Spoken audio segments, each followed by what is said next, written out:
Anxious to step through the gate again, Major? Yes, I am. We all are. Would you like us to bring back anything special?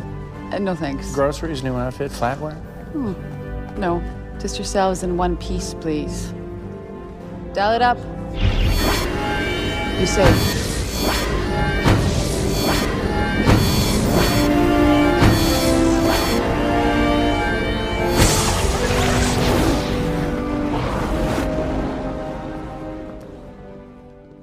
Welcome to the Jumping Puddles podcast.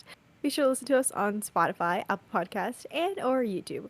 And follow us at Jumping Puddles Podcast on Tumblr and Instagram, and Jumping Pudpod on Twitter. If you want to support our podcast, please check out our coffee. Hi, I'm Sam, and with me are my fellow co-hosts, Tor and Ash.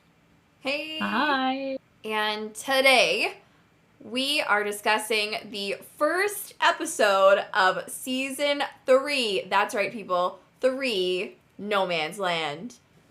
The team desperately attempts to stop 2 Wraith hive ships from reaching Earth. Sheppard must rely on an old foe to rescue McKay and Ronon. Dun, dun, dun, dun. Was that pretty good? I think we ate that. Really good. Nice. 8 and Let's left start no into crumbs. season 3. Absolutely. Season 3. Season 3. We fucking made it.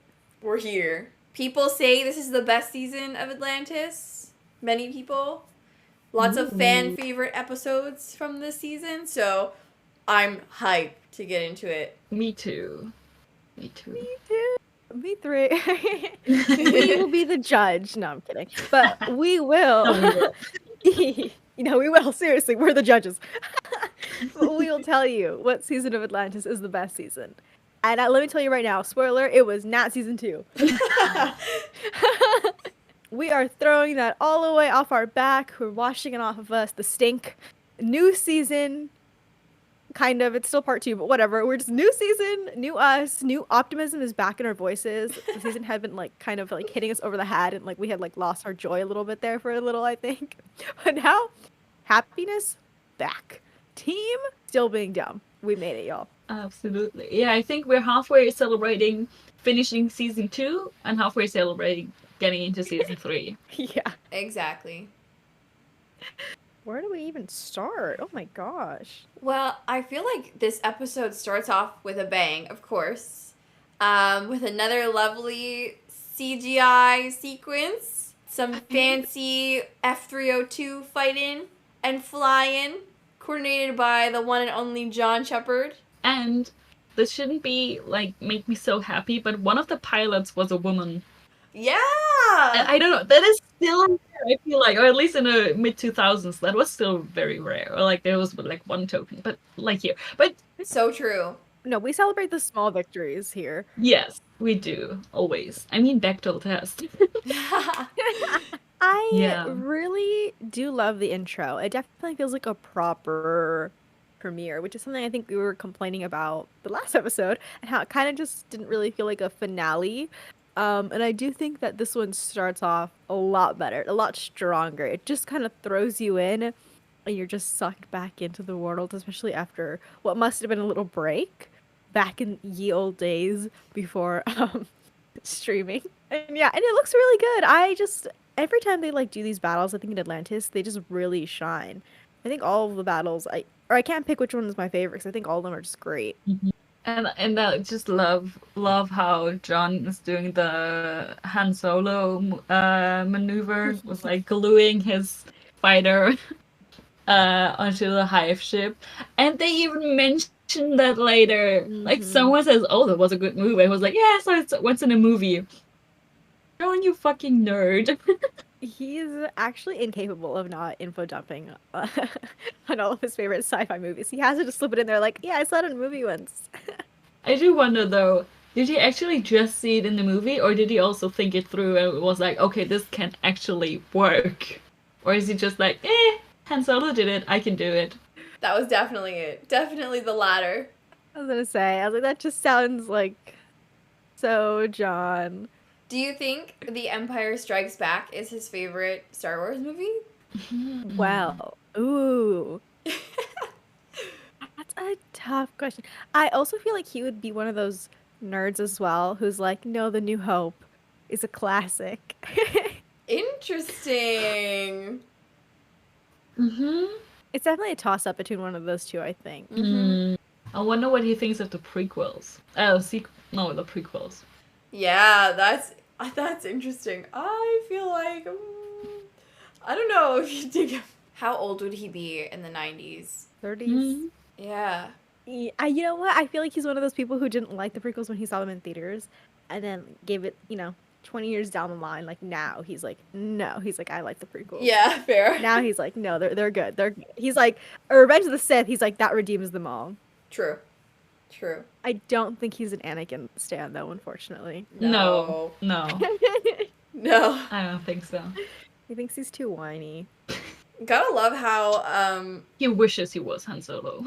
exactly. That's why he tries this maneuver. And it works. Luckily. I do love to go back to like both the battle and like the CGI in the beginning. I do love how we see like how huge the hive ships are. Like in comparison to like a fucking F-302. It just also I think we saw it last time in comparison with the Daedalus as well. But like these they are massive. They're like city ships.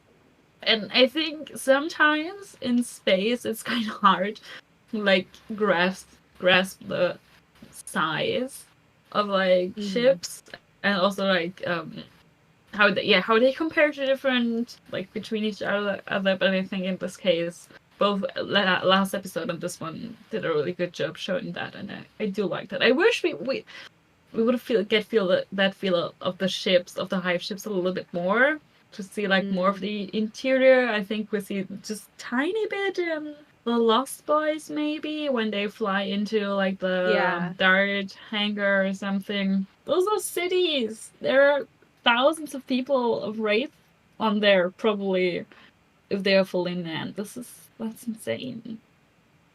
Yeah, it is really cool to actually get a sense of the scale of these things. And what's even crazier is I think later on in the episode, jumping to the end, they confirm that the Wraith also need life support systems to live on the ship. Like they need oxygen to breathe. To have a biological ship that's supporting that much life going at hyperspeed through galaxies, that's pretty crazy. Love the idea of like these ships being like mini home, like a home away from home kind of thing, right? So like, they aren't on their home worlds that often because their home world is who knows God where. And so I can see them sort of, it's almost like a pirate ship, I guess, or just like a regular ship, like, you say goodbye to your family at the dock and then you hop onto your little biological ship and you're in like these little like, I don't know, like these little voyages for like a year or a few months, whatever. And then eventually you go back home and like you refuel or like, you switch it up, get a new post, and you go back out on these trips again. So I really like that idea. And I think it sort of, again, just adds another interesting layer of Wraith culture and sort of all the things you can sort of make up about their culture and like what we don't really get an answer for. I just feel like it's an endless opportunity. I wonder if because I don't know if they are fully organic or just partly organic. I think partly. But can they program them to grow like a certain thing? I don't really know how that works. But also, because later on in the episode we see Michael's quarters, and I was like, oh cool, Wraith quarters. And now when you just said, oh, it's like a home away from home, I was wondering, can they like make the ship grow their quarters in a way that feels like maybe like home? Like can they create like an interior that reminds them of home, or like just like grow certain things a certain way that they are used to? Ooh. That'd be cool. We don't know. Let's just say yes. Yes. In our canon, accepted. Nice. Yeah, that's crazy. Coming off of watching Farscape, where the main ship of the show is like fully organic, like a living thing. It's interesting to hear how the race ships being partially organic affects them. It's almost like a weakness in this episode because Zelenka mentions that they have to actually stop because the biological components of the ship need to be repaired or like rest after being like going through hyperspeed for however long. So that was interesting to know about. I wasn't expecting that deep lore. Yeah, they'll drop like little like random stuff, and they'll be like, "Eh, you guys can figure out the rest with your minds." Like they're like, "Use your imagination." And so we're all here, we're all over here like, "Oh, so this could be it, or this could be it." Either way, we'll never know. So it's just whatever you want, you decide. That's how the Wraith culture kind of works. But at least we got some insight into them. Speaking of the Wraith, though, I feel like we sort of, especially recently, I feel like it's been easier just to sort of like tackle this podcast in a way of like just following each character kind of, right? Because a lot of these characters are in such different places now. It's kind of like, we don't want to jump all over the place. We just pick a character and we stick with them. So, no, you know what? Let's do the Earth stuff. Let's go to maybe Elizabeth. Let's do Elizabeth. I think that'd be fun. Because there's a lot. I just love when Elizabeth gets to fight. I love when she gets to just have her little classy comebacks and just prove why she's the leader of the Atlantis space. And in a way, this arc makes me bittersweet because I really enjoy, again, I love seeing Elizabeth sort of have to fight back and sort of defend herself. But it is so unfortunate that I know that this is like where this is going to end up, And not just spoiler alert for the end of the season, we know where Elizabeth is going to end up, which is really unfortunate. And so I think this could have been such like a cool little mini arc, and they could have just like wrapped it up and been like, oh, okay, no, like the IOA accepts her, or maybe they don't accept her, but like they have to because the president is like, no, she's in charge. And it could have been like a nice little like mini story arc, and then Elizabeth could have moved on to something else. So it is kind of unfortunate that I'm happy that this arc exists, but I'm also unhappy because I know it's sort of her undoing as her character, not just like outside of, the show. But Elizabeth, mommy, I love you. Truly, mother. She is shown in this episode. That was insane. I feel like this is one, like a part of her like character episodes. This is one of her strongest episodes because of like obviously she gets a lot more time. Like screen time, but also like just with the stuff she's doing, and like it feels very it doesn't feel so abstract like it sometimes does, or not so isolated maybe like when she's on a planet in Pegasus and just negotiating with one guy, but it feels very like hands-on for some reason. And I mean, where do I even start?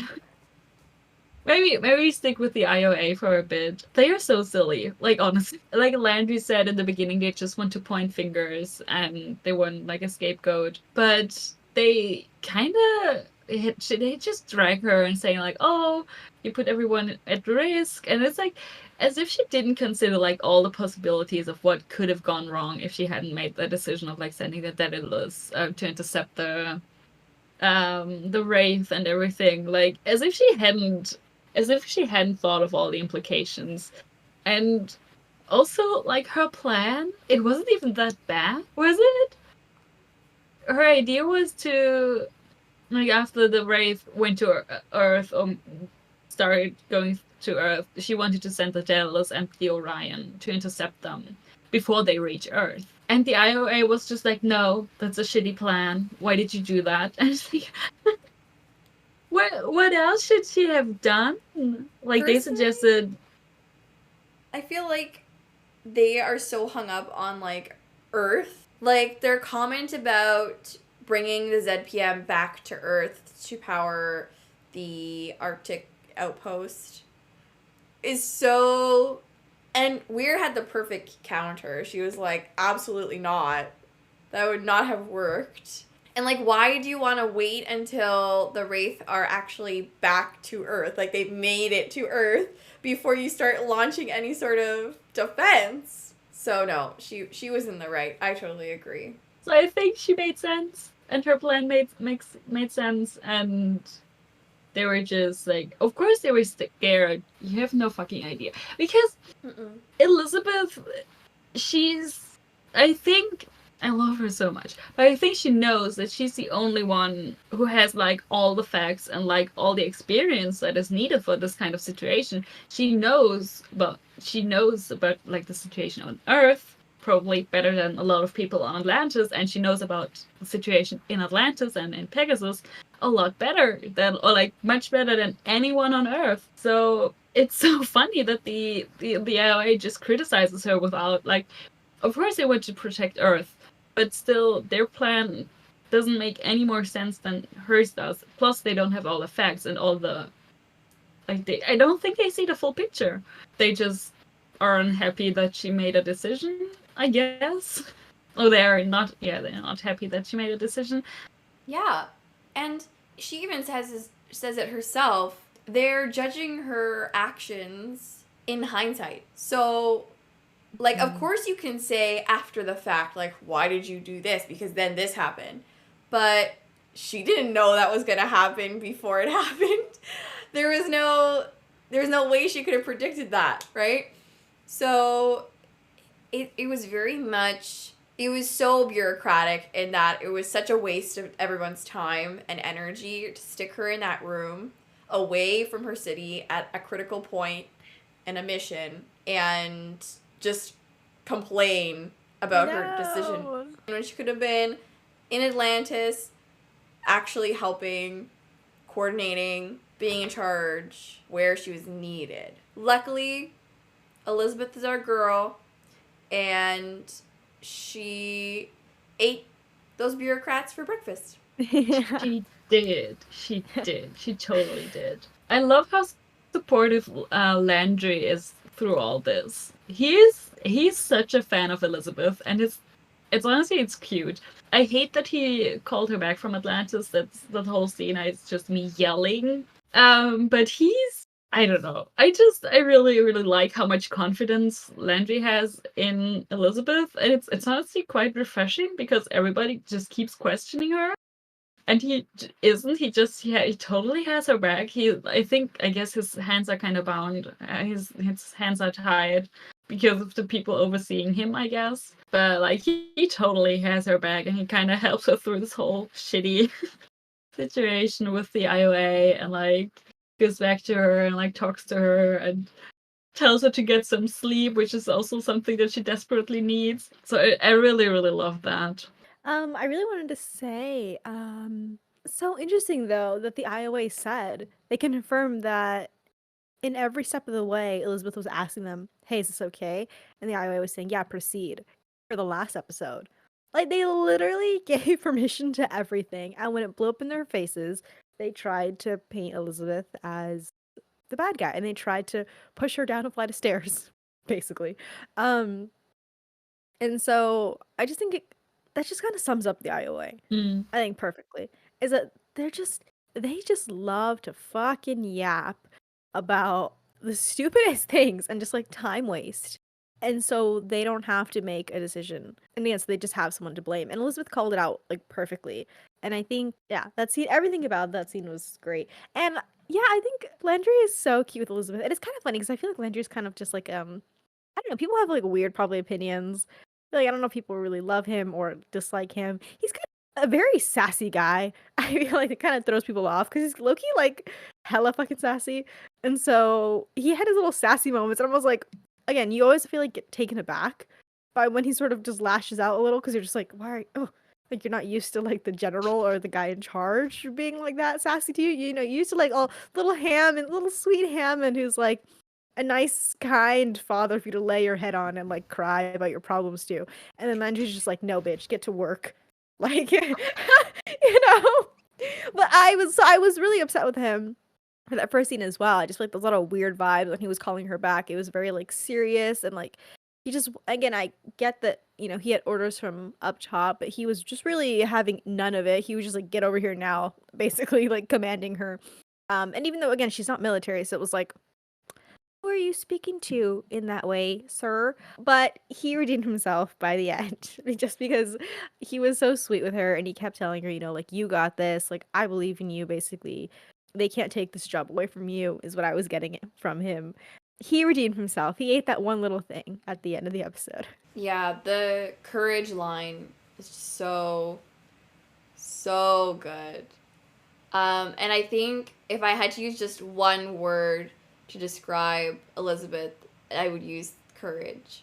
She's very courageous. She just, I don't know, this episode is just perfect for her because everybody's afraid. You know, everyone is afraid to make a choice. And she's the only one who was brave enough to say, no, this is what we're going to do. We made a mistake. We're going to fix it. This is how we're going to fix it. This is how it's going to happen. And that's it.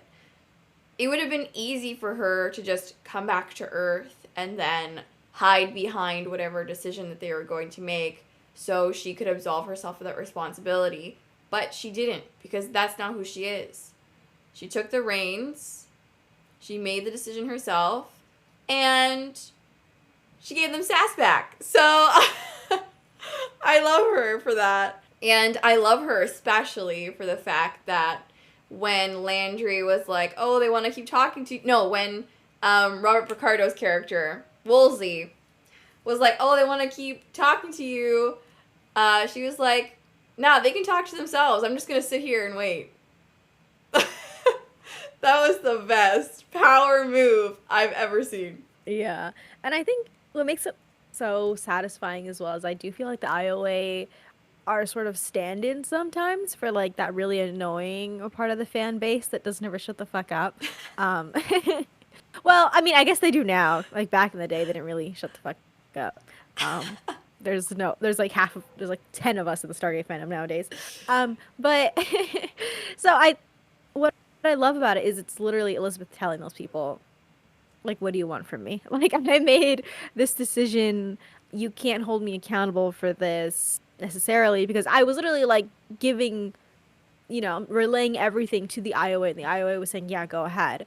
And so I think it's sort of like meta in a sense that she gets to sort of clap back at these bureaucrats and just gets to sort of defend herself as a character a little. Like, people to this day, sorry, this is like a random little side note, but I saw this on Twitter the other day, and I was just like, oh my god, like, there's still such a weird portion of the fan base that, like, despises Elizabeth. Like, I saw some guy was like, oh, he's like, I can't believe we haven't, like, perfected AI yet, so we can erase Elizabeth from Atlantis. I was like, it's just a random, like, tweet I just found, because I was searching for something else, I think. But when I saw that, I was just like, that's crazy. Out of everything that you could erase from Atlantis, you're gonna erase Elizabeth? Like, that's just so dumb. Maybe, like, erase all the bad storylines. Like, I don't know what to tell you. But, like, if you think Elizabeth is a problem of Atlantis, like, you're just not... I just don't trust your media taste. Like, I just feel like it's such a weird hatred. Again, this is such a random... We're not gonna rant about this too much. We've ranted about this so many times. But... it just feels like such like a one-sided fight. Like, I really don't understand, like, the need. Like, I'm not going to say Elizabeth is perfect. She make mistakes? Yes. I've been mad at her a few times. And I've been mad at every character a few times. Like, it's just kind of a thing that happens in this show. I just feel like she's such like a... I don't want to say... It's not like... She's such an underutilized character that it just sort of feels, like, funny to me when people, like, get mad at her for, like, these big ideas, or, like, get mad at her for, like, or they blame the show blame her for, like, things that just doesn't make any sense, because it's just like, she's literally, if anything, she doesn't do enough. But yeah, anyways, I saw that and I was just like, wow. So I was just really happy to sort of see Elizabeth get to sort of own up to her mistakes and sort of present a plan and be like, listen, here's how we're gonna fix this, and it worked out in her favor. I'm not gonna comment on that tweet because we would be here until tomorrow, but who hurt you? No, she totally owns up for her mistakes, which I kind of say not a lot of characters do. But oh my god, I'm filled with rage right now.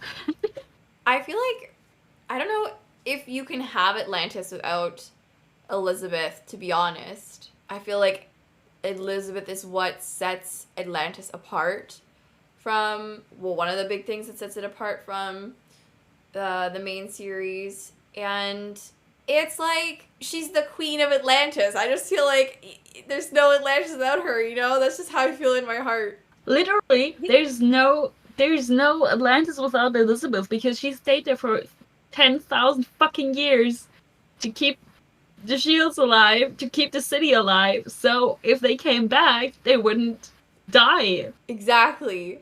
Yeah. Well, I mean, I was gonna take it literally. I was gonna be like, we know what Atlantis looks like without Elizabeth. It's shit. That too. You know, season 4. I mean, season 4 isn't as bad, but season 5, garbage. Let's just say it here right now. So, like, I don't know. When people complain about Elizabeth, it's so funny to me because I'm just like, how do you enjoy those last 2 seasons without her? No offense. It just kind of feels like something's always missing. And all they do in season 4 is replace her with a clone of Sam who doesn't do anything but name drop SG-1. So, like, I don't know. Is that the Atlantis you want? Like... That was also a thing that I loved about Elizabeth and I was stammering about earlier. She says she's gonna step down if they want to like go over her head, or like they have to fire her if they want to go over her head because that's not gonna happen. And to me, what comes through to me there is that she kind of knows that right now she's the only person who, like, again, what I was saying earlier, that she has, like, the full picture of, like, Earth and Atlantis, and who can replace her, like, actually do her job with, like, the same... Like, I think it's extremely hard to fill her shoes, actually. Like, of course, I love her, but also I think she does bring a lot to the mission. Not that we see that a lot. But she does, and like she has her unique perspective, and neither Sam nor Woolsey can like make up for what she created as leader of Atlantis. Absolutely. Boom.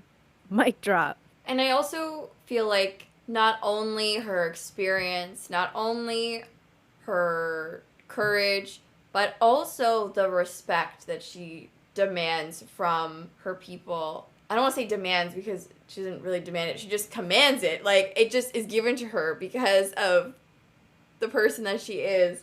And that's another thing that I feel like any outsider to Atlantis would not get if they tried to run the show. And she had to step down in this episode. Like, you are no Elizabeth, you know? Speaking of women, Taylor, Queen, Oh no.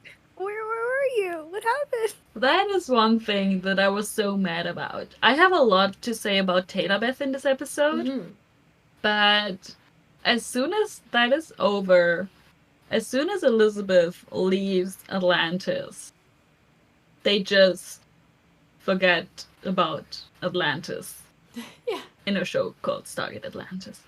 It's just completely out of the picture after that, and I'm so sad that everything that happens now or happens from then on is.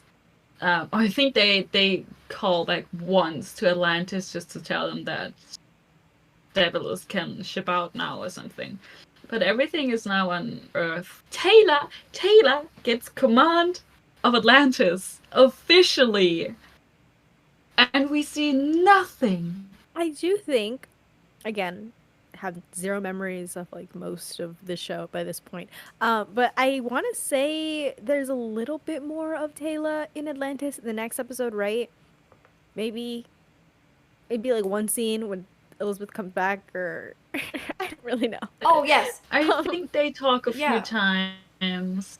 I think she kind of explains, like, what's been going Yeah. on and stuff, like, while Elizabeth was on Earth and that kind of thing. Yeah. Like, she was running a tight ship, it seemed like, from that conversation. But still. Yeah, it doesn't excuse the fact that we're told and not shown. And it really is frustrating because she's in charge of Atlantis. Like, what? And I love that, again, like, they trusted her enough, and, like, Elizabeth trusted her enough to just be the Exactly. one in charge. And you can make the case, like, oh, it's because, like, all the boys are gone. And, like, okay, yeah, maybe. Like, you know, Rodney's not there, John's not there, Ronan's not there. Like, okay, yeah. But I still think in my heart that Taylor would be one of the first people that Elizabeth would think of when, you know, she needs someone to take over for her when she's gone. I think it'd go John and then honestly then Taylor. I don't know if she would trust Rodney necessarily over Taylor. No. No, not for that. Not as, I think we talked about this before, not as, like, leader of, like, the whole mission. I was going to say, although we didn't see a lot of Taylor have dialogue this episode, Rachel's background acting during the scene when Caldwell tells her and Elizabeth that John, Rodney, and Ronon are missing, presumed dead, is so good. She has 0 lines in that scene. She says absolutely nothing. But she doesn't need to say anything because you can see it on her face. I just feel like in the beginning, you know, as Caldwell is speaking, she's this quiet strength, like supportive for Elizabeth while they're getting this news. And then at the end when Caldwell is leaving and they had to make that tough decision to kind of send the Daedalus on, or the Orion on the suicide mission, the like tears in her eyes was just so, it was very powerful. Very powerful. Yes. And it almost feels like she had lines in that scene in a weird way. I feel like before watching this, I was like, oh yeah, I feel like Taylor has like few speaking lines. And then watching it, you're like, Jesus, she has like 1. Like she doesn't say anything. But again, like it's just like the powerful background acting and just sort of like just elevating the script in a way that sort of like makes her a part of the scene, which I feel like originally she wasn't. She's just like, you know, she's supposed to be like just the stand-in, whatever, to like just be there. But I think what does so well is just, yeah, bring it to life and like again just raise the tension and like make it feel real. And I think this whole episode was just a great example of that because again she had like nothing to do, but what I loved so much is that she was just always by Elizabeth and she was just there as again like a silent support and also as a silent defender, I have to say, because I feel like when Elizabeth was getting upset, I feel like Taylor was low-key like moving in sync with her and sort of getting like looking a little tough and being like, no, like, are you gonna, you know, deny the Queen of Atlantis basically? But yeah, so another terrible episode for Taylor stans, but we have to give shout out to credit where credit's due. Rachel did really well. The whole scene with Taylor, Elizabeth, Caldwell, and Radek for a moment is it's such a good scene. Like it's just talking, but it's so good because of because of Elizabeth and Taylor being in the same shot most of the time. And as you said, Taylor being this kind of supporting, like the support for Elizabeth. And I feel like it's kind of foreboding to what we're gonna see later, with her taking charge of Atlantis or Elizabeth putting her in charge of Atlantis. So it's like the 2 leaders of Atlantis, or like leader and like second in command or something of Atlantis, as a united front, and then later, when Elizabeth has to leave, she leaves Taylor in charge. And I think you're right about it making the scene have more impact in the sense that you actually feel a sense of stakes. Because you know that logically in your head as an outside viewer that John, Rodney, and Ronon, they're not going to kill all 3 of them, if even one of them, in the season 3 premiere. But Taylor adds that sort of gravitas to the moment because of her reaction to the news. And in terms of being co-leaders or leader and second in command, the fact that Taylor called Elizabeth by her first name, they are equals, it's sort of more like close, you know what I mean? That was great. This is a whole Elizabeth feast. After we were starved in season 2, we were so true. Starving. We had to rely on like 2-second eye contact, but after this is like, oh my gosh, delicious. Thank you. A meal. I'm just doing little happy here. Because there's so much, at least in the first half or like the first 5 minutes, there's like 80% Taylor Beth, and I'm very grateful for that. Absolutely. Also, I want to talk about the scene when Elizabeth is recalled from Atlantis. Because first off, how dare they take her away from her city? But also, there's a reaction shot of Taylor, and she's also like, what the fuck? I think for, like, I'm gonna interpret a lot of things into that. It's probably out of a whole myriad of reasons. Like, first, it doesn't, like, how dare they to take Elizabeth away from Atlantis, but also, no, Elizabeth, don't leave. Yeah.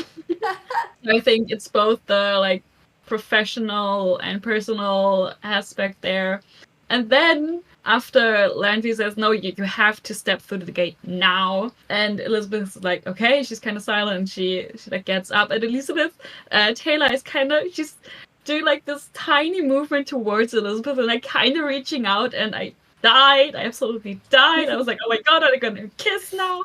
No. I wish. Not in public. Yeah. She was right there. She heard the whole conversation, but also I felt like she needed to tell her what to do, even though Taylor knew what to do even without her because she's good. But I feel like it was kind of Elizabeth needed to get it out there to like feel better maybe about leaving. I can still go on. Then Taylor just reassuring her of like, it's okay, we're gonna be fine. I know what you do. And then even after that, when Elizabeth walks through the gate and like takes another look around, I think you really get the feeling that she really, really, really doesn't want to go. But then there's also the Atlantis theme when she walks through the gate. And I was like, oh, everything about this scene. I think I took like all of my energy to just get through those scenes because like I was feeling a lot of things. Absolutely. Like, Atlantis is Elizabeth's baby. That's how I feel. And so the level of trust to, like, hand the keys over to Taylor and be like, take care of her is so special to me. And, yeah, Elizabeth hates Earth now. I feel like Atlantis is her end-all, be-all home, period.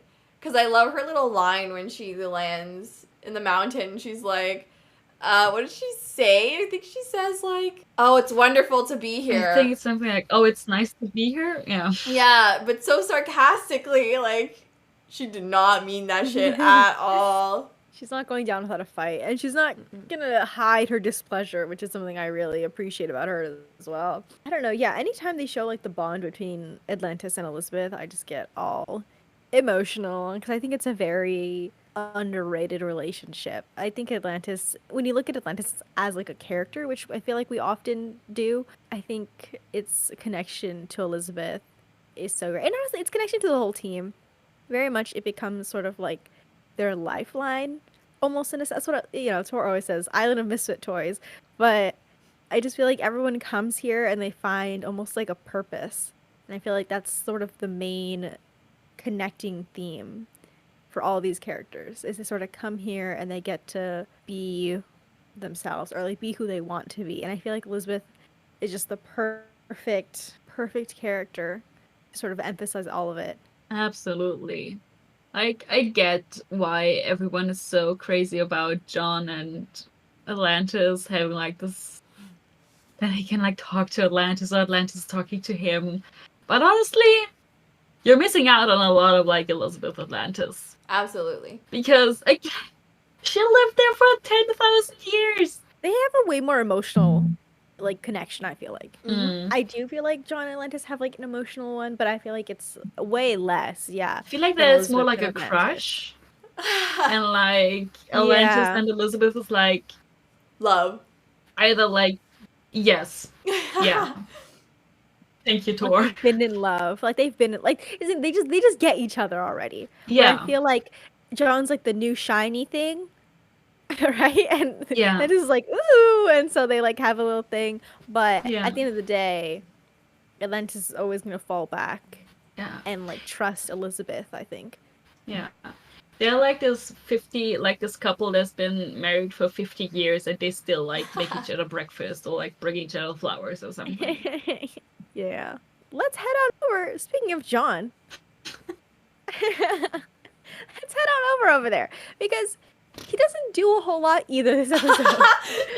But he's very classic John. You know what I love is when they can sort of keep the essence of the character even when they're not important. It's something they never do with Taylor correctly, unfortunately. It's only like Rachel doing it because she's just a good actor. But the writing doesn't support that. But I think with John, and which is a good and bad thing, obviously, but they do manage to keep John's essence, even in like just like boring or just like regular episodes. And so I think what's so funny about just like John's little like side mission when he's just like hanging off the side of the high ship and stuff is, again, he just gets to be classic John. When he calls Rodney and Ronon and he accidentally, Michael picks up and he goes, "Sorry, wrong number." The best. Iconic. Like, come on. He just had so many good classic John Sheppardisms. Oh, and can we just, okay, side note, before we go any further, can we just talk about, I have to just give their 10 to the costume department. I love Elizabeth's red shirt and the black blazer combo. Oh, and yeah. I love John's green bomber jacket. Banger costume decisions. Absolutely. Bangers. They look so good. And I just feel like it brings a new, I don't want to say energy, maybe that's too much, but they just bring something new to the show rather than just seeing like the regular like gray outfits. So they looked hot. 10 out of 10. Did not. Okay, but also there's so much because he didn't really do anything by himself. Really, like by himself, he was just a little dorky guy doing a little boring side mission, whatever. But can we just talk? It's kind of like a John Michael thing, but this is like, again, I feel like most of us did not remember anything, especially about these like 3 episodes, like these, the season finale and like the season intros, I guess, are just so nothing, absolutely blank, have 0 memories. So when I was watching this, I was like, what the fuck is going on? Why is Michael being so kind? Like, that's just a separate conversation, but Michael is being so normal. And, like, not acting like he just almost kidnapped Taylor last episode, and everyone just, like, totally fine with him. It was just very strange, but especially Michael and John's relationship. To be honest, I just never really figured they had a relationship, because I do feel like Todd and John's relationship is sort of the one that gets talked about, like, more. And because, it's, like, I guess, quote-unquote, deeper, I guess. There's more of, like, a friendship there, I guess.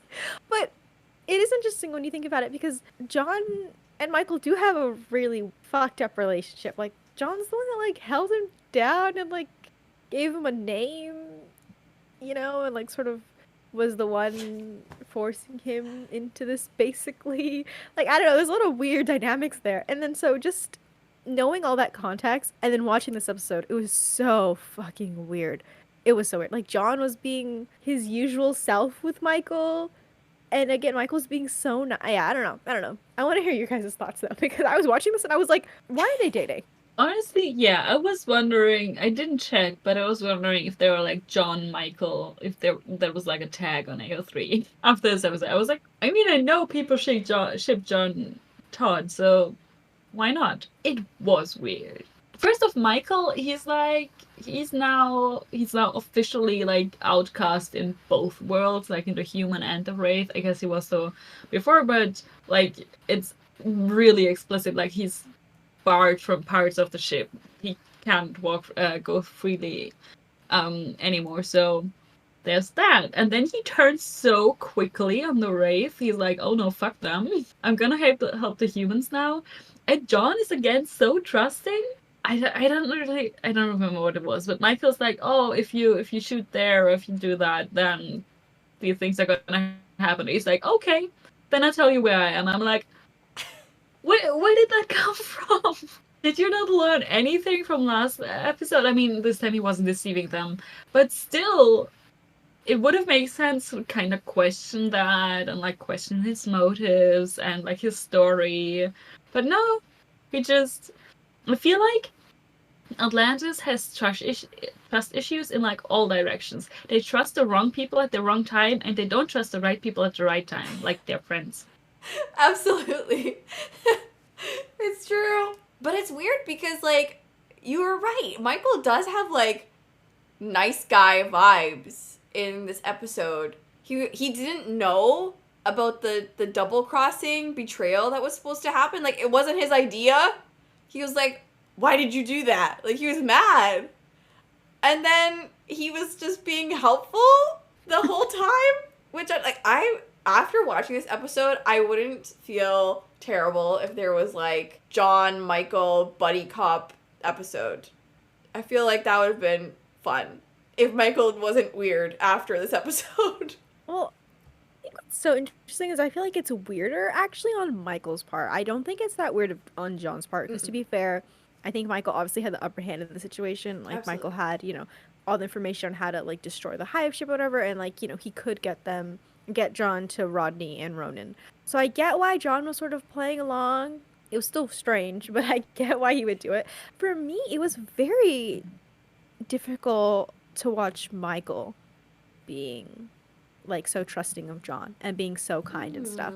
Like it kind of just felt very strange given, again, not how the last episode ended, but how Michael ended, where he sort of kidnapped Taylor, basically burned all the bridges and was about to eat her, and then, you know, she had to be rescued, and then he was rescued by the wraith. And I maybe it's my bias showing, but I get why Michael was so kind to Taylor last episode, right? That whole exchange between them where he was sort of being like he was still trying to get her to see it from his point of view. And when she didn't, obviously, then he was like, okay, I'm never going to see you again. Bye.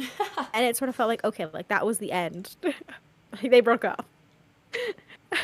You know? But it felt, I don't know. I don't know if I buy that in particular. Like, I guess, like, framing it, obviously, from, like, our hero's perspective, which is, like, John and Rodney, or John, Rodney, Ronon. So, like, when they feel something towards Michael, it's like, okay, it's obviously, like, shown more explicitly and stuff.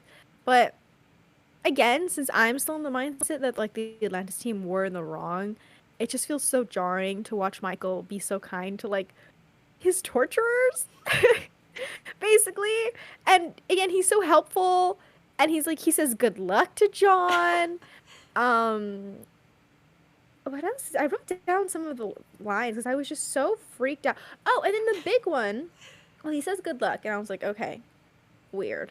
And then at the end of the episode, when Michael and John and everyone gets saved on the dead list, Michael is the one to suggest the gas on the Wraith Hive ship. And I'm sorry, I'm gonna call bullshit on that. Like, I get he was, you know, basically thrown out of the Wraith, and they say, you know, we don't trust you anymore, blah, blah, blah, blah. But again, it just feels so weird for him to willingly throw his people under the bus and also put other people what he went through. When he specifically knows how traumatic it was for him, and he's been, like, so, you know, adverse and, like, just angry about that experience. And so I get that he was betrayed by his people, but I don't know if I believe that he would throw it back at them. And again, and to trust John and everyone. Like, I just had such a difficult time. And again, like, I'm sorry, like, I'm a Michael stan. Like, I'm just gonna be saying it, you know, until he goes off the real deep end. But I just feel like rewatching it and sort of just, like, taking in the notes and just sort of, like, talking about it with you guys, like, I don't understand what direction they're going in with Michael. Right? And if I think next episode, they also, don't they, like, force him again to turn human against his will? Yeah, okay, so they do it twice. They didn't learn the first time. They want to do it a second time. So it's not a good look. And I really hate this story arc. I really do. I think it almost, like, breaks the universe for me. Kind of. Like, I don't know. It doesn't make it fun to root for our team. Like, okay, first time was bad enough. First time was bad. I was really upset by that. And then you're gonna do it again next episode? I don't know. But yeah, go ahead. Yeah, that was the first of the whole that Michael came up with the virus idea for this episode, like, to use it on the hive ship, was like, I didn't buy that as well. It doesn't make sense to me that he would turn on his people so quickly because of what he went through and what it did to him. But then I was wondering, what if like the retrovirus kind of, like, it turned him human, and then when he didn't work and it turned him back.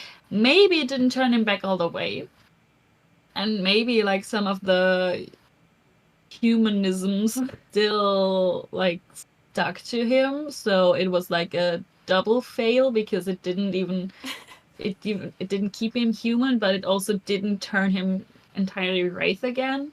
So nothing worked, because right now that's the only way I can explain the way he's happening, why he's so trusting towards the humans, why he helps them, and why he agrees to use the virus. I like that idea. I think whether it's because he remembers how he felt while he was human or he's still partially human, I think that's cool. It adds sort of depth to his character. He's not just another wraith. You know what I mean? And I also think maybe the betrayal of his own people was worse to him than what the Atlantis people did to him because they were human and the wraith are wraith and the wraith are supposed to be on his side. And so he was like, well, fuck you then. I'm going to side with the other people. Or thinking maybe he has a better chance with them because they're human, they're softer.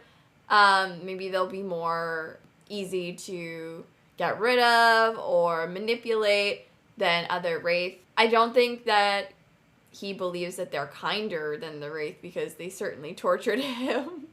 So I don't think that's the reason, but maybe?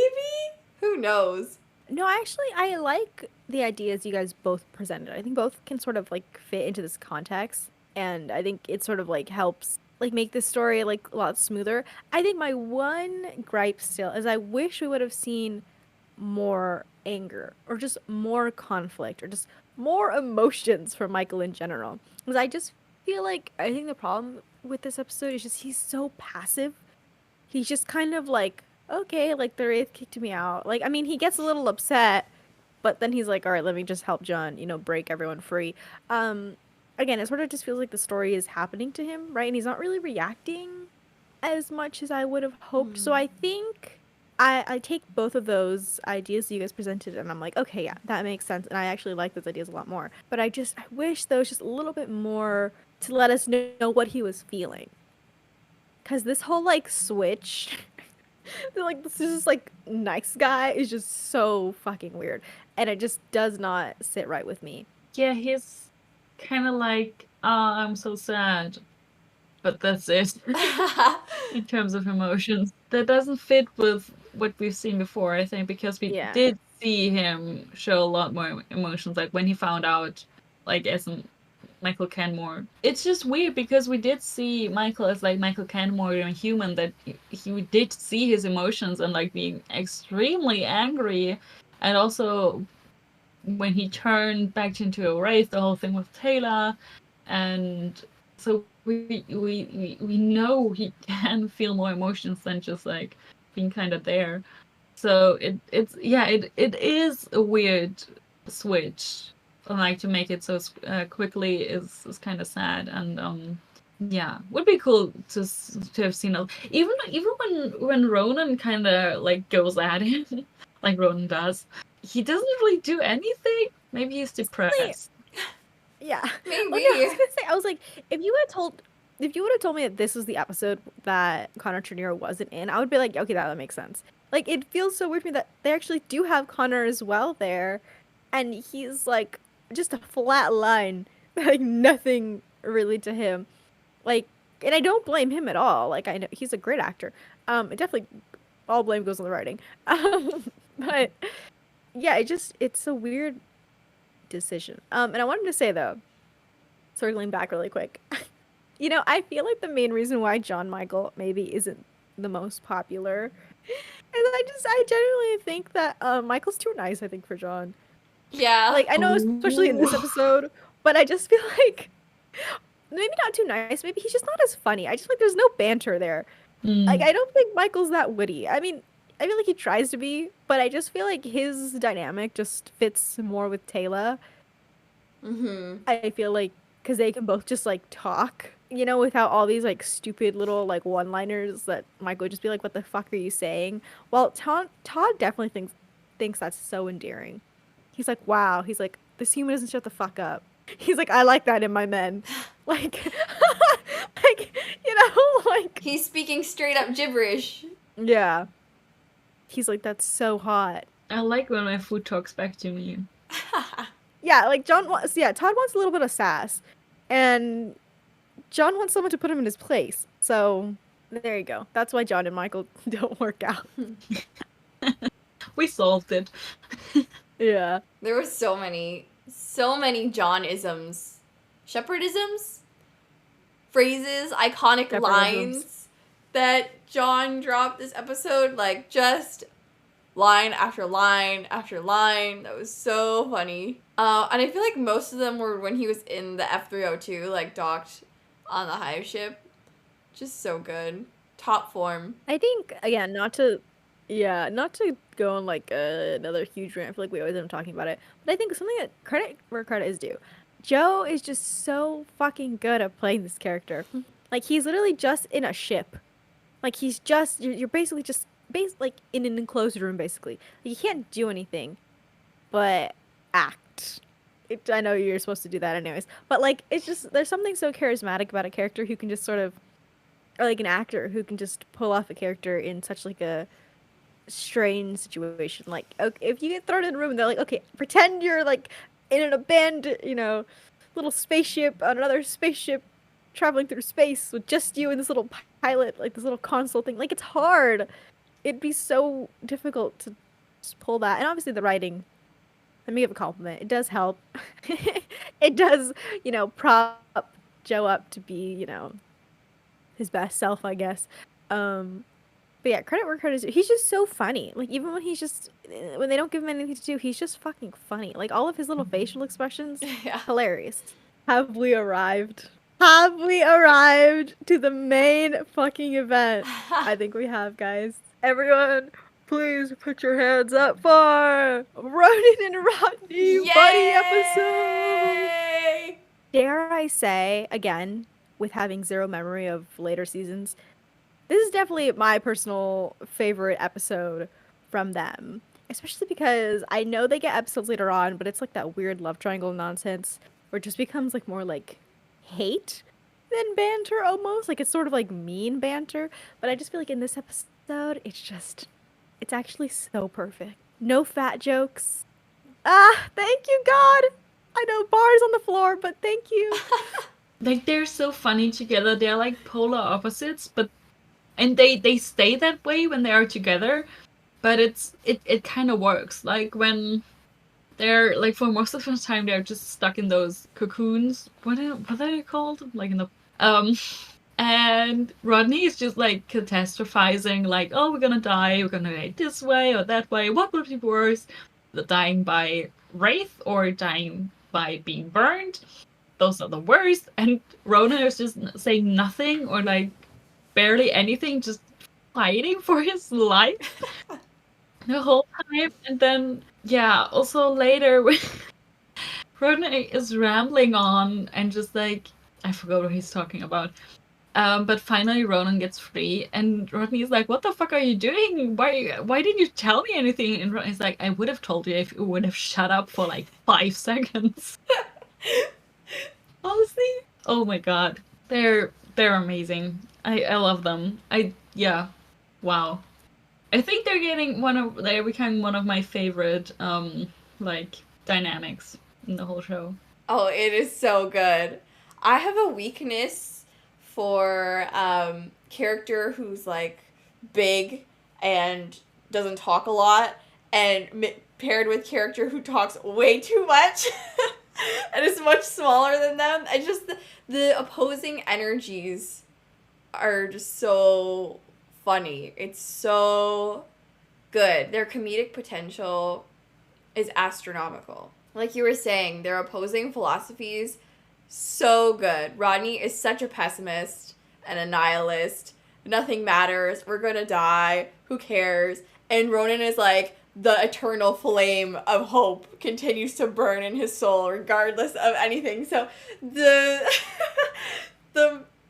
contrast is so good. And Ronan kind of convincing Rodney to his point of view is so, to like live and die the Ronan way is so good. Like them getting kind of excited to go out as heroes and like blow up the ship together was so great. So great. Also, what was the line about, like, at some point Rodney says like, oh, but no, there is actually hope. I think it's after he freed him. And it's like, Yeah. oh, Ronan freed him and now he kind of regained his will to live. Exactly. Literally so good. And this is what the relationship is. Like, this is the perfect balance, I think, between sort of like that hate love type of relationship and just sort of like that banter. Like, it's just perfect in this episode. And I just think they work best, again, yeah, like when their opposing personalities are on full display.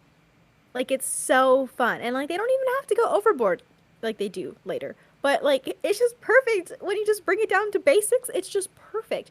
We will always eat up like a good like fire and water type of situation. And I just think they are so fire and water coded. It's beautiful. Yeah, and just so many great lines as well. There's that one, I'm not sure, I didn't write down that first part, but it's when Ronon is kind of giving Rodney a compliment almost, and he's saying, if it was anyone, it would have been you.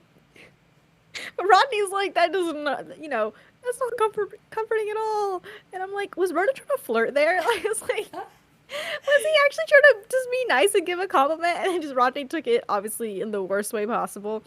I was just, I thought that was so sweet. I was like, just for him to just try to make him feel better.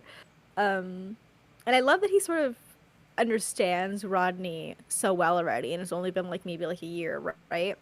Or he just lets, like, he tells, I don't know if he really even tells Rodney to shut up that many times, but Rodney just keeps going, keeps ranting, keeps getting stressed, and Ronon doesn't tell him until he like escapes, and then he's like, "Are you done? Like, you're done now. Like now, like when we were trapped, it was okay, but now I'm free, so you have to shut the fuck up so we can go save the day." And Rodney's like, "All right, well, yeah, now there is hope." And again, when they're free, and then again he's like, well, let's just blow up the ship. And Rodney's like, oh man, like he's kind of like, damn it, like, do I have to die? But he also knows there's no other way. So he's just like, all right, well, if I have to go out this way, let's go out your way. And there's just so many great, again, height difference. I was eating it up. And skipping ahead, and they get rescued, and later on, when they're on the dead list, and they're all like breathing out of those like thingamajigers to help you breathe. There's a really cute little scene in the background where like Rodney's kind of like breathing through it a little heavily, and then like Ronan's kind of like, he doesn't touch him, I think, but he's sort of like guiding him, so he's in the front, so Ronan can take up at his back and sort of like protect him when they're about to go into the wraith ship. And I just thought it was so endearing because you could just see Ronan just looking at Rodney as he's like struggling to sort of like breathe it in, and Ronan's kind of like, again, sort of like weary, but he still puts Rodney in front of him. Wow. If we all speak. Honestly, this episode, like, I might low-key ship them now, like, for real. Like, I might actually, like actively... I'm not even kidding. Like, I'm being dead-ass serious when I'm saying this right now. They're cute. I don't know, man. I know he keeps bringing it back to this line, but, like, Rodney being like, oh, there's hope now. And the little smile that Ronan gives and the little, like, smirk, like, the smug little look, I'm like, I see you looking. I don't know, they're just great. I feel like we're all gonna go collectively insane when we get to the episode this season, by the way, where Ronan carries him, but anyway, in the princess carry. We're almost there. We're almost there. We almost survived the war, guys. I think we all. Yeah, no, I'm with you, too. I feel like I'm genuinely starting to, like, actually ship them. Like, I'm genuinely being like, wait a minute. This is actually a really cute dynamic. I mean, even, like, beyond shipping, like, just their understanding of each other, and then also the way they don't understand each other is so fascinating to me. Yeah.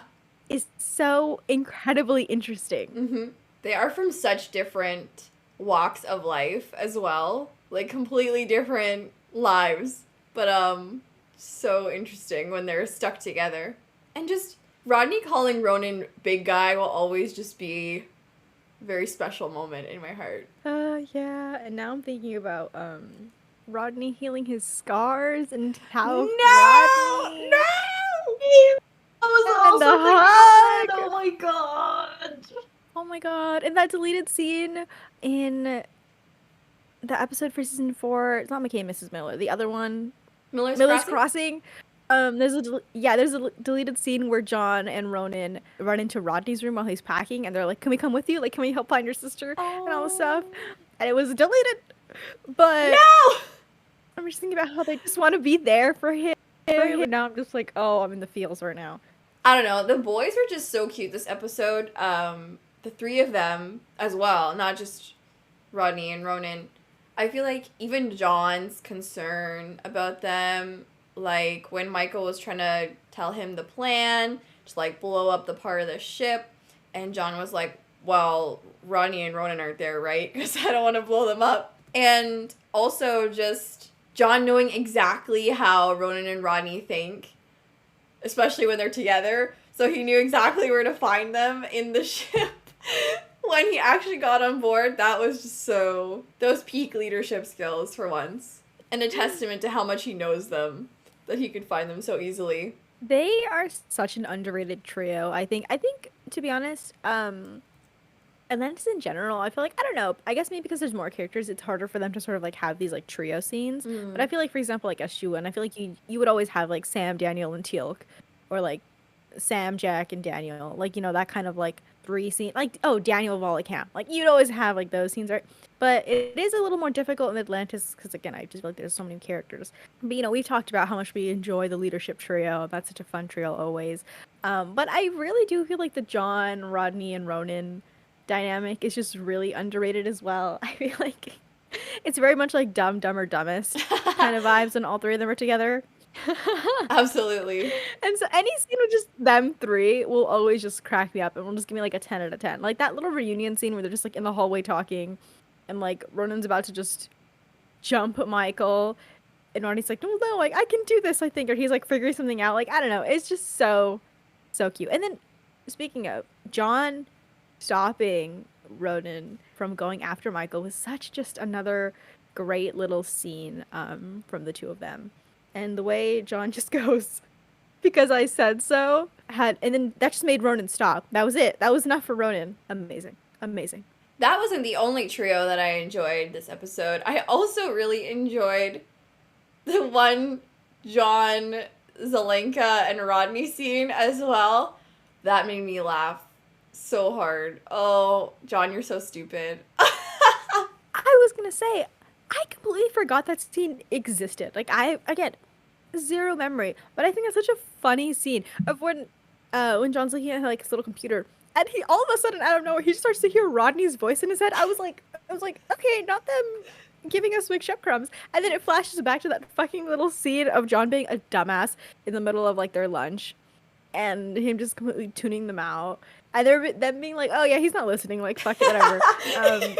Such an interesting use of like a flashback, which is they don't really ever do those, and it was really unique. I really enjoyed it, actually. I thought it was funny, and it really fit the scene, or fit the tone of the show. So random, but I enjoyed it. I thought it was so weird for some reason. I thought I didn't remember it at all, but then it starts with like just Rodney's voice kind of fading in, so I thought it would be like a, I don't know, Obi-Wan Kenobi thing where it's just like his voice and John remembers something, but then it actually cuts back. I don't know, it was so weird. And with John sitting there and like flirting with the pretty brunette, I was like, okay, of course, this wasn't necessary. Why? But I think, like, in the scheme of the show, it makes a little bit sense because in, oh my god, is it Runner? Not Runner, in The Intruder, when John is also in an F302, and it's a scene with all the flashbacks, like beginning of season 2, when they're on the Daedalus and they're back. Right, Intruder, yeah. I think. So he's also in an F302, and they have like a flashback of him on Earth. So remembering that, it now makes a little bit of sense to me. And you know what? I just remembered. Oh my god. What is that episode? Season 5, the big, huge Mick Shep episode. Oh, the shrine? Yeah, the shrine. Why did I forget that name? Oh my god, I'm a fake Mick Shep stan. The shrine. How dare! How dare you? It's okay. John It's season 5. I don't blame I'm so you. sorry. Mick Shep stands, I apologize. But John's in the puddle jumper, and he has that flashback of Rodney coming to see him in his room, and they have that whole talk here, and then it flashes back to John smiling. Interesting. I never noticed how Evil. often they did. Interesting, and especially it's always when John's in like in a ship. That's an evil parallel that they did, and makes me want to gift that parallel really badly. Oh my god, please, please. But yeah, I feel like the irony of what you're saying, Ash, kind of lends to the comedy of the moment. Like, you're thinking it's gonna be like an Obi-Wan moment where Rodney's gonna impart some wisdom, Ghost Rodney is gonna impart some wisdom to John. Meanwhile, he does not remember a word that the dude ever said, and it's just like, damn, wish I listened to him more. Like, that, that is so good. Peak John behavior.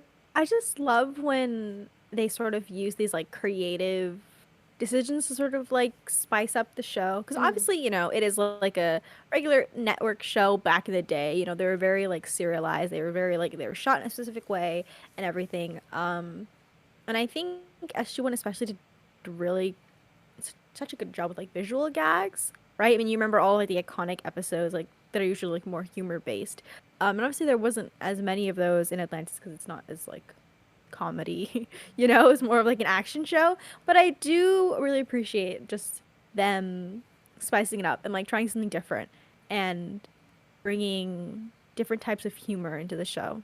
Yeah, and it also helps with the monotony of scenes too, because John was in that F302 for like since last episode, so it kind of like breaks up all his scenes being in the same spot with the same like framing and all of that. But I feel like we'd be remiss if we didn't mention our boy Zelenka in this episode, especially in context with Rodney. I love their scenes together all the time. The scene with John was really funny, but I also really enjoyed them working together on the Daedalus, I think. The Daedalus, trying to like do the repairs and like finishing each other's thoughts as they're speaking. Is just so I never get tired of them talking in a scene together. They just command the scene. It's so good. Yeah, and his scene with Lorne was so cute too. I really Lorne is such like a serious character. Like he takes his job very seriously. Yeah. And so I think his scenes with Zelenka are just more of like these like sort of quote unquote, I guess like funnier characters always stand out a lot more. Right? Like his scene with Zelenka coming up in the game when they have that whole little side arc when they're also like playing that fucking Sims game basically with real people. And so any moment where he kind of gets to loosen up and Zelenka gets to kind of just be Zelenka is always such a great scene. So I really appreciate what's coming up for them. Speaking of them, well, not even speaking of, this has no really correlation at all. But I was gonna say, so they blow up the Orion. They blew up the Orion, and not the Daedalus. Shit. I cried. I was a little upset because, you know, last episode we were talking about how I was saying I really wish the Daedalus would have blown up, just to sort of spice things up. And then they did blow up a ship, but not the ship I wanted. Not the right one. I wondered. Wrong one. But I wondered, do you think the reason why they blew up the Orion was because of maybe like budget reasons? Like maybe just having two ships, keeping two interiors around would have been too much, so they decided to go with the one they could reuse in like SG1 if needed. Maybe. That could be a factor. And the CGI too. But I also feel like it might also be, because we complained about the Daedalus a lot being always there to like save the day. So I feel like Lorne and his team could more easily rescue like John's team if they had that ship lying around, because then they wouldn't have to wait for the Daedalus. So it's like even more convenient. Now you have two ships instead of just one. But I agree with you that it should have been the Daedalus blowing up, because that way you could have kind of returned to form in terms of like more isolatedness. Or it would at least have been a Pegasus galaxy ship, like an Atlantis-owned ship, instead of it being an Earth ship. You know, it's more theirs. Yeah. I also feel like it would have been more emotional as well if the Daedalus had blown up, because it had been like, you know, we have more of a relation with the ship. True. Obviously, it's been saving our asses for the past like season, you know. True. And so seeing it blow up, I think would have a deeper impact. When the Orion blew up, I was just like, girl, we just can't have shit in this house. No.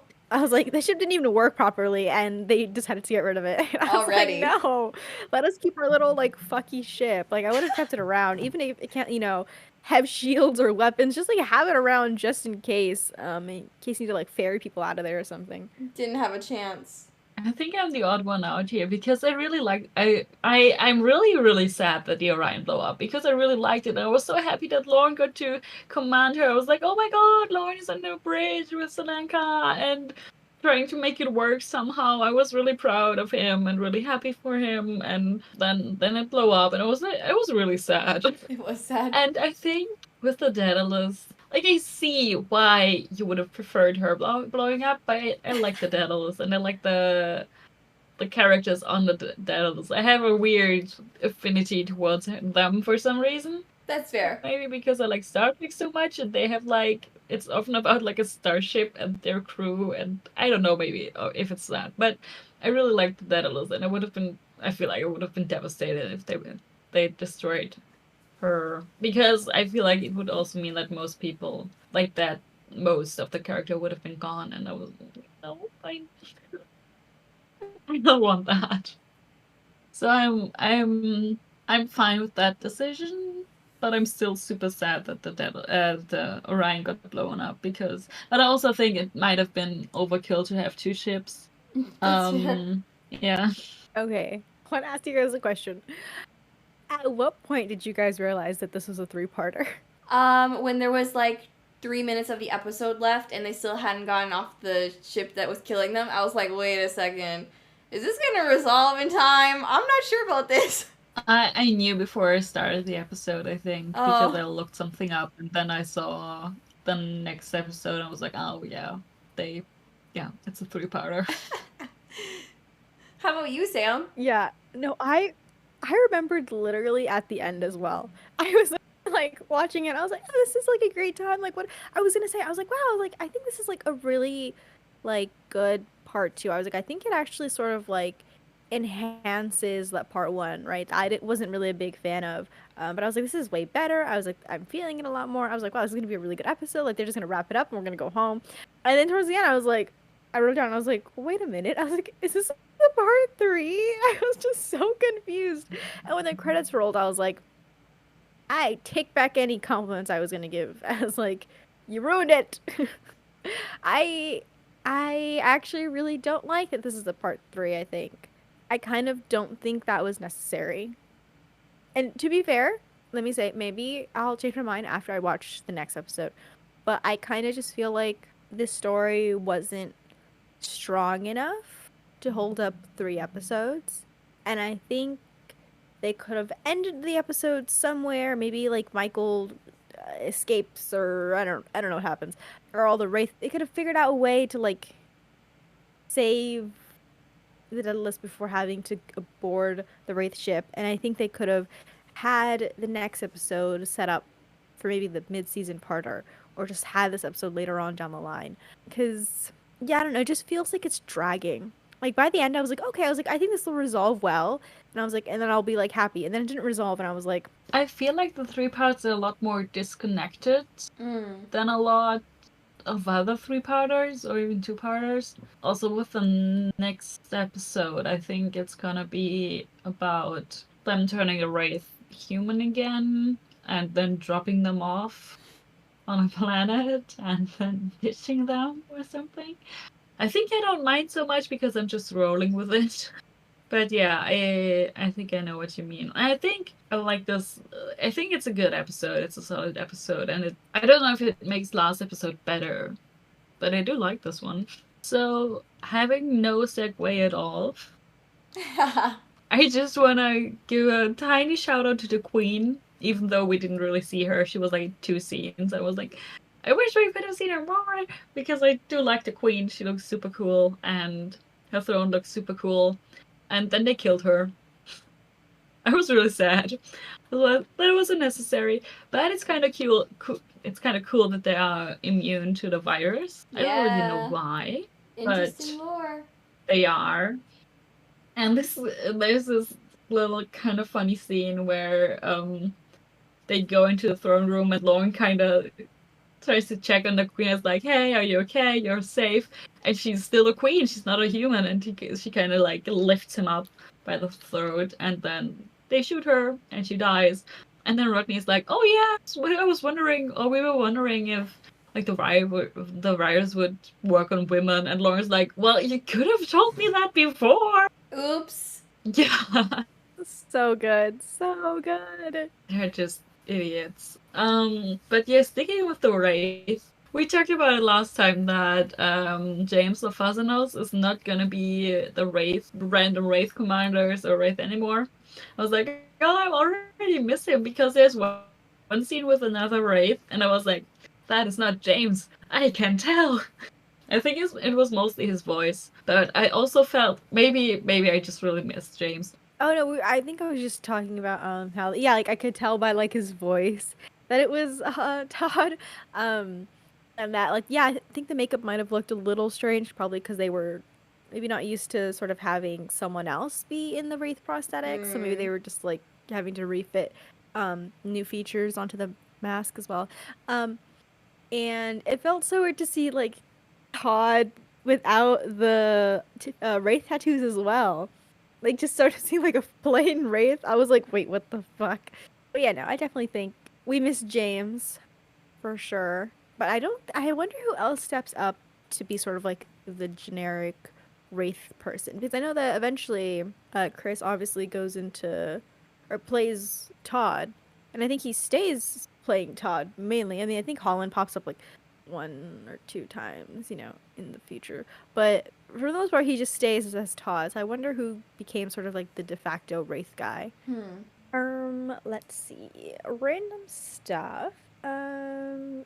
Rodney trying to hide the fact that he downloaded porn. Off of LimeWire. Yeah, I was like, Rodney, I honestly think, just own it. I was like, I think Ronon would respect you more. Honestly. Absolutely. Absolutely. He would have respected it more, like, if he just owned up to it than some fucking, like, the excuse he made. Like, it was so flimsy, too. I was like, oh my god. I was like, that's such a man joke. Very much so. Also, it's so 2000s, because on LimeWire, you downloaded porn. That is so scary. What you had to do back in the day? Oh god. I'm scared. Mom, pick me up. Well, one of the lines I just wanted to mention, because I actually did write it down, was, this is not helpful, Michael. That's what John said at one point. And I was like, what the fuck? It's like, why are you, like, lightly scolding him? Weird. Alright. And with that, we can head over to Ash for the Bechdel test. This episode passes. Woo! Again. Good start into the season. I think there are a few instances, but... More than one. Even better. Yes. Yes. And with that, we can head over to Tor for the behind the scenes. All right. So, let's see where to start. There's a lot of stuff to talk about for this episode. So I found a couple of pull quotes from people involved in the episode. The first was from our boy Robert Picardo in an interview. He says about this episode, "They've spun my character over to Atlantis, so I've done the first 10. So I visited 2 different galaxies in a matter of days. My character is turning the screws on Dr. Weir, who runs Atlantis. I'm basically there to review whether or not she should maintain her command. So I'm kind of a bad guy who means well. But in the end, I think we have a meeting of minds." I love Woolsey so much now. Just because of Voyager. Aww. Or I love the Doctors. When I saw Woolsey, I was like, aw, he's a good guy. Don't worry, guys. Trying his best from what he can perceive, maybe. Yeah, I guess. The director of this episode, Martin Wood, said in an interview, "No Man's Land is a great shoot-'em-up and features some of the coolest space battles I've ever seen. I have to tell you that our visual effects supervisor, Mark Savella, does so much for this show. You explain to him what effect you're looking for, and he comes back with one that is 10 times the size of what you described. That's what it's all about. People stepping up to the plate when they need to, and this year, our visual effects department has gone over and above the call of duty. and the visual effects on Atlantis are the best they've ever been. And he was right about that because they won a Gemini for best visual effects for this episode. Yeah, not just nominated, but won. Wow. You know what? Honestly, well deserved. Seriously. Yeah, absolutely. I know, that's the first thing we mentioned when we talked about the episode today. Oh, this was a funny deep cut.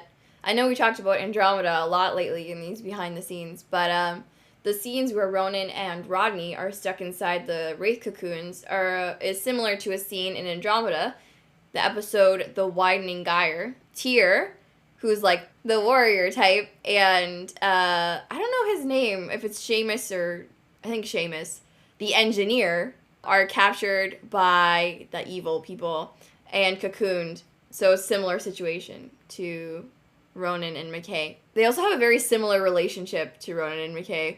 So this is the first appearance of the IOA and several of its representatives on Atlantis. So we have Woolsey, played by Robert Picardo, the Chinese ambassador, Shen, played by Tamlin Tomita, and the British representative, Russell, played by Andy Maton. Interesting. I feel like they've been on the show, but you're right, they haven't.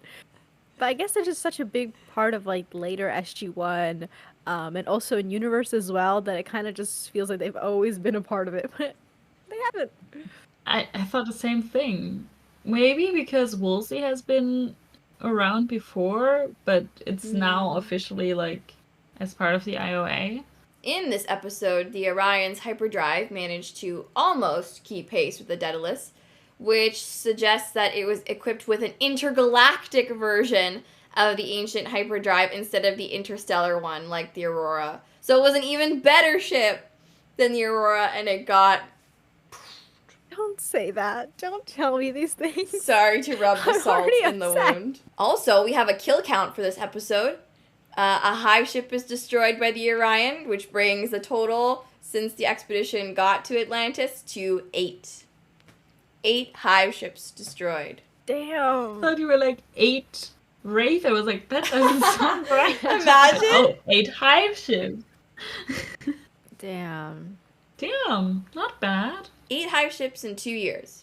Interestingly, the saying that General Landry was quoting, "Success is never final and failure never fatal. It's the courage to continue that counts," and attributes to Winston Churchill, is one of the most misquoted lines because there is actually no evidence that Churchill ever said that. That is hilarious, honestly. Because they were both so smug about it. Yeah.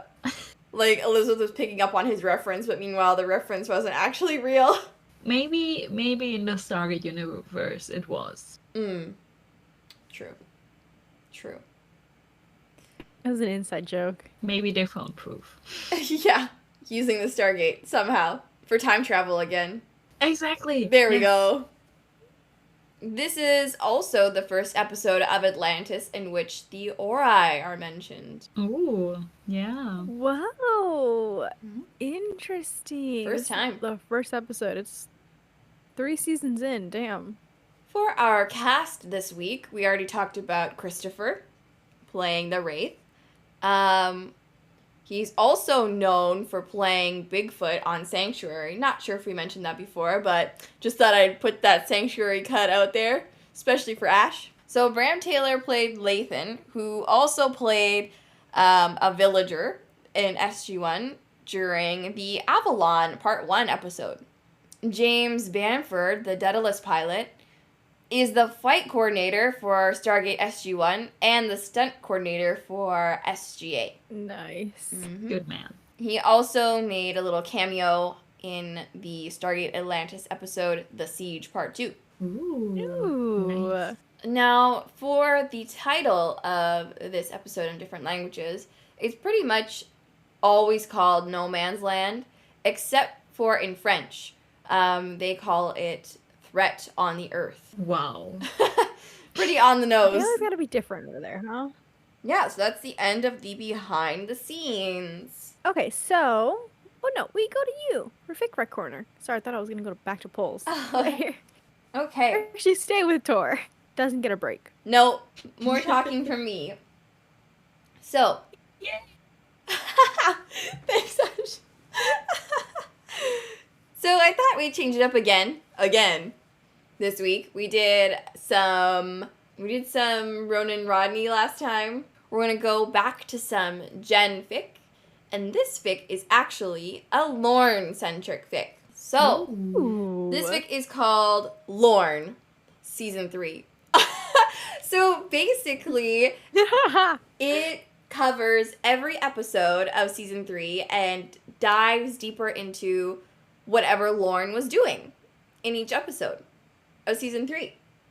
So we can follow along with our podcast, or the listeners can follow along with the podcast and read a little bit about Lorne's exploits for every episode this season with us, starting with, of course, No Man's Land. So we'll obviously link that in our description. Again, it's called Lorne Season 3 by author we wrecked before, Domenika Marzione. Wow. That's so cool. So cool. How long is that? It's a long one because it's like, how many episodes is season? 20? So there's like 20? 45,187 words and 20 chapters long. So impressive. I wish I had that dedication and that. Yeah. Wow. Absolutely. Wow. That's I'm impressed already. I amazing. haven't even read it and I'm impressed. That's awesome. For every episode, too, that's like dedication. Every Because episode. I feel like there's some where he just doesn't appear, so you just have to, like, you know, use your imagination, be creative, make something up entirely about what he could have been doing, which is great. So cool. And I actually have a fic rec. Ooh. I should have done it last week or last time with because it's a Ronon and Rodney, but I was recently just been going through that tag, and so I found this one. Okay, so this fic is called 364 by Sardonicsmiley, and the summary is, this is not the solution that Ronon would have chosen for dealing with the IOA. So it is a fake marriage AU. Wherein all of a sudden the IOA demands that everyone that doesn't have like American base citizenship is getting kicked off the base. Not American, but just like from Earth, I guess, basically. So Taylor decides to marry Lorne because they may or may not be banging, wink wink. Ronan has no idea, of course. And Rodney comes up to him and basically says, well, it's going to have to be me because Taylor's getting married to Lorne. And John is from that backwards ass country that like won't let him get married, aka America. So it is up to Rodney to marry Ronan to get him to stay. And when I tell you, this fic is so good. I haven't actually finished it yet because it is 25,000 words. Just light work, but just haven't gone through it yet. Light work for me. But I think what it does so well is just get the characterizations right. I think it's so them. And I think it's written in a way that, you know, it's not out of the box. It's not completely like, oh, these aren't the same characters. These are the same characters, but of course, just in a different situation. Guys, this fic.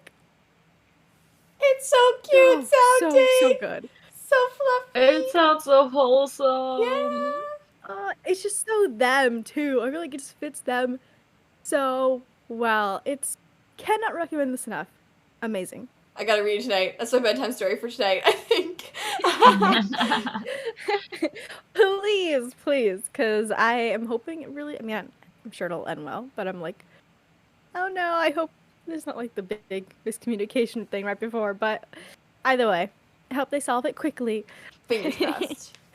But really quick, let's go through the room and give our ratings for this episode. Our first ratings for season 3. For season 3. Here it comes. Who wants to start? Dun dun dun. I know. Go, Tor, go. Me? Oh no. Okay. Tor. I actually forgot this episode completely before we watched it again for the pod, and I rediscovered it was really good. It was entertaining. I enjoyed it. I had a fun time. I really liked the space battles. I think every character, well, mostly every character had a shining moment and was very them, and they had cute interactions with the other characters. Not sure it did much for me in terms of the overarching story and plot. However, I am a character-driven girl at heart anyway, so I think I'm gonna rate this episode an 8.5 out of 10 because I had fun. Nice. No, Ash, you go. I don't want to go yet. I was like, Okay, this is kind of weird because I put the rating down and I was like, this is weird because it's the rating I used for the season 2 finale, and I like this one more than the finale, but I feel weird giving it a higher grade, like a higher rating. So I might retroactively rate last episode a 7.5 and this one an 8 out of 10. Because of a lot of reasons that Tor already mentioned. I loved all of that Elizabeth got to do. I loved all of the Taylor Bath that we got in the beginning. I loved the Rodney and Ronon. I didn't love that Atlantis and Taylor got completely cut out of the story. I wish we would have seen more of the Queen. But overall, I did enjoy this episode. I think it's mean to compare it to like the Siege still, but I think it's a solid start into the new season, and it has more tension a little bit than the last one. So I think it's a good, like, I just think it's a solid episode. So that's why I give it an 8 out of 10. I think that's a perfect way to sort of describe it. Like, solid is the word I think to use. This episode was solid. it was. It's hard to sort of like put it too high or put it too low because it did what it needed to. And I would say definitely way more enjoyable, I think, than the last episode, which was a little more like, this is hard. This is a really hard rating. I think last episode I gave it a 7, right? I think because I did 7. I think Tor did 7.5, and then Ash did 8. Mm-hmm. I knew we did like that. Okay. You know what? Since it's the start of the new season, I'm gonna be so generous. I think it's time to give. It's time to bring back optimism. I'm gonna give it an 8. I was debating whether it was 7.5 or 8, but you know what? C'est la vie. Season 3 is here. We are happy. It is an 8. And on that lovely note, please check out all of our social media linked in our description, our privates, our jumping Puddle stuff if you want to keep up to date. And if you want to vote on polls and stuff, that's where you can vote on polls, and also on Spotify. But either way, on Tumblr, Instagram, or Twitter, anywhere. Also, if you want to read all the fics we linked down below, you can. We'll post the little links. You can also check on our link tree for our overall Google Doc with all of our fic recs if you don't want to climb through all of our episodes and try to find those yourselves. We have that all linked conveniently in one place, which I will update now. But yeah, thanks for hanging out with us today, and thanks for being with us on this journey so far, and we hope you guys are excited about Season 3 just as much as we are.